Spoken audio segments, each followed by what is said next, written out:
8 p.m., June 23rd, 2024. Been home half mile north of Fairbank, Iowa, in the mobile home all day, sleeping much of the day. I did not hang out with anybody all weekend. Have not met anybody since 2016. Again, it is June 23rd, 2024. This is going to be an audio only for youtube.com/@ IAMWADEHEINEMAN. The last 5-6 days, I've not been able to keep the frauds out of my home vehicle, stealing valuable stones and meteorites I found in my parents' field, which would be my parents' property. I'm legally possessing them for them, and if I have an agreement with them, if I sell any of them, I'll get 50% commission. I have not been able to do that, but the reason for trying to make money on some of them is because my mother had a bad hip break last year, and she has very much difficulty getting around, and I think it could provide her with some medical devices and better medical care than she gets on Medicare.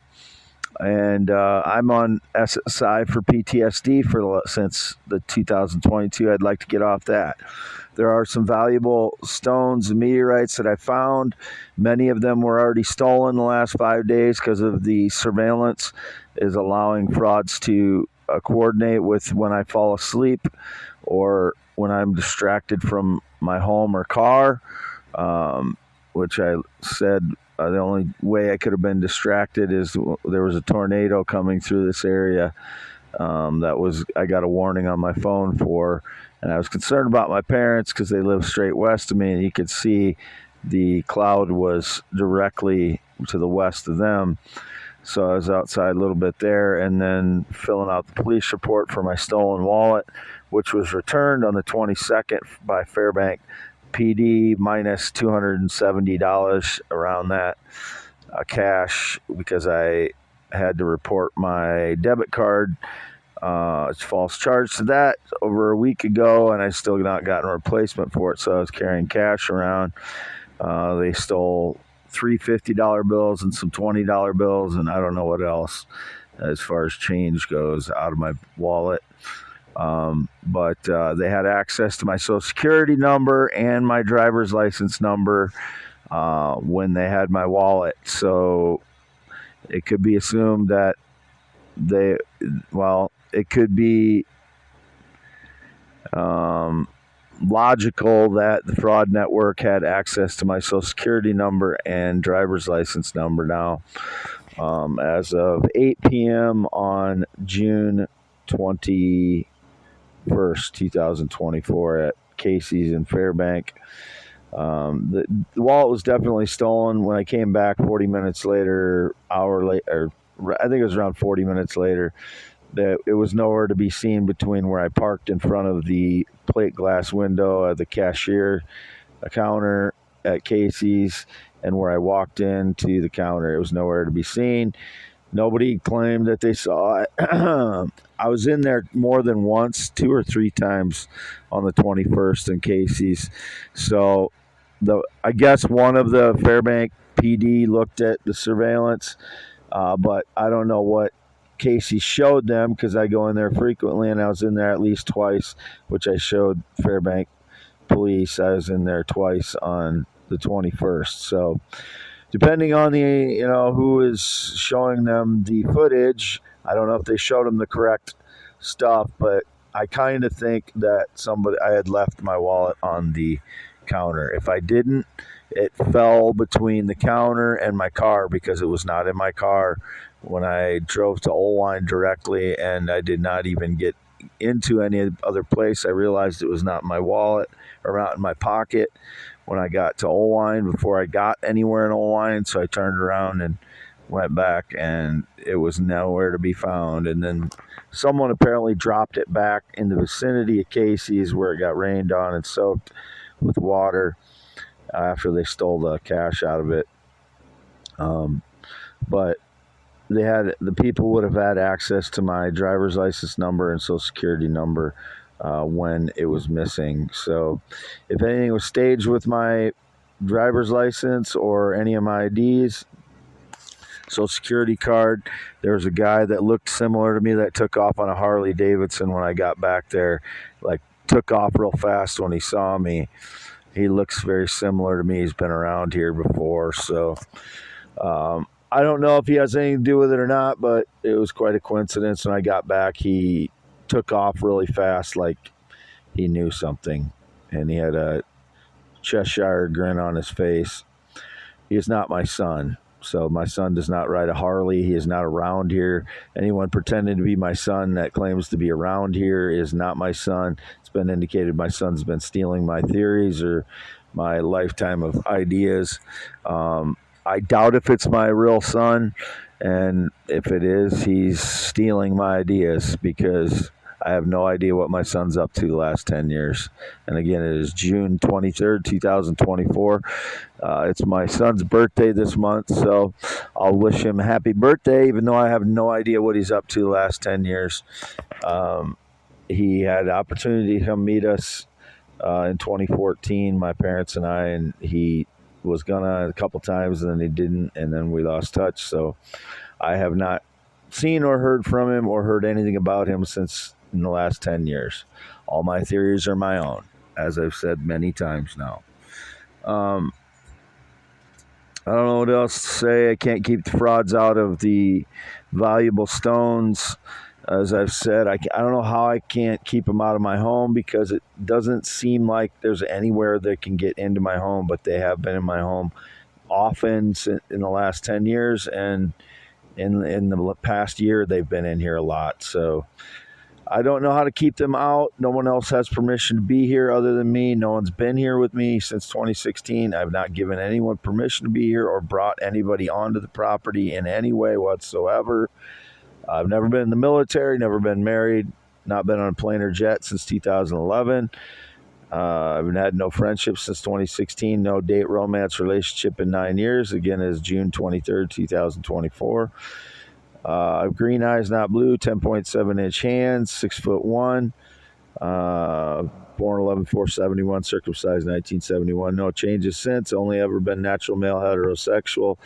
Penis 8 to 9 inches erect, 3 to 6 inches when it's not. Still have my 2 male testicles I was born with. No changes whatsoever, despite all the staged lies that contribute to my PTSD, and all these break-ins contribute greatly to my PTSD that I can't even secure meteorites and precious stones, or precious or semi-precious stones that are my parents off their property, so I can, try to get my mother medical assistance and myself off of SSI.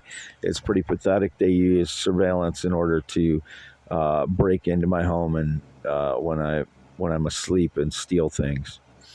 I've had no connection to anyone whatsoever in the last 5+ years. Whoever is claiming so, romantically, sexually, work-wise, family-wise, or in any other way, business-wise, any other way, the last 5 years, other than my parents, Sharon and Lois, who are 83 and 82 years old, and I have no business connection to them. And they have nothing to do with any of my ideas. They live at the Red and White Barn home. The people are lying unless it's those two, and they're just my parents. So, and as I said, we have a complex relationship. I love my parents. There's a couple important things. I don't feel like I can trust them with my identity at times, and that's very bothersome to me. But I still love them because they're my only parents. So, and they've done a lot of things for me over the time, like small loans and stuff to keep me going over the years, from depression and from my sister's suicide, and the last 10 years before I started getting on SSI. I haven't don't owe them anything since I got on SSI, and I've been able to compensate my mother for loans and stuff that she's given me before by giving her things that are my possessions. So not going to run on any longer, but I'm still half mile north of Fairbank, Iowa, on v68, June 23rd, 2024, alone as always. I have not hung out with anyone since 2016. not a single person. One time in 2018, I ran into a couple friends in downtown Waterloo. We hung out, but I didn't meet with them. I haven't arranged to meet with anybody. I have not met anybody new since 2016. I have not tried to meet with anybody. Any of those depictions are criminals, along with these people breaking into my home. They're the same group of people staging lies in order to try and steal my life from me. And recently, meteorites and precious and semi-precious stones out of my parents' field, gathered legally by myself out of a field, not out of a river. River-tumbled stones appear in glacial till because the glaciers go through old riverbeds and drag them to the places in the fields here in Iowa where they are. So I have, as I noted on X, I have several river-tumbled stones of various earthy tones. That's what most of the rocks here are, from anywhere from white, black, brown, red, yellow. Those are the general colors. Then there's sometimes green and orange, other those type of colors, earthy tone colors. That's what you usually see in Iowa for rocks. But once in a while you have purple amethyst or type looking stones, stuff like that. But those are typically the rocks you'll see, the ones I mentioned first, the colors. And that's where you'll also see the same type of river-tumbled stones, because anything that was drugged down here by glaciers is from here, between here and Hudson Bay, and it'd all be those same kind of earthy tones most of the time, and then under different pressures and different situations with different liquids seeping into rocks over time, you come up with different colors. But these are the typical earthy tones that you'd see in the fields here in Iowa, and that's what I pick up. The ones that are interesting, and the ones that I've researched and I know have value, and also ones I want to try and identify. They're all mixed in together. I've sorted them recently to try and protect the valuable ones. So I've been digging through my boxes a lot the last few days, boxes and bags, and trying to sort them so I can try and better protect them from the frauds that break in to my home and vehicles. Wade Allen Heineman, 52 years old, still here, half mile north of Fairbank, Iowa. This again be for audio only. June 23rd, 2024, audio only for youtube.com/@ IAMWADEHEINEMAN. Signing off.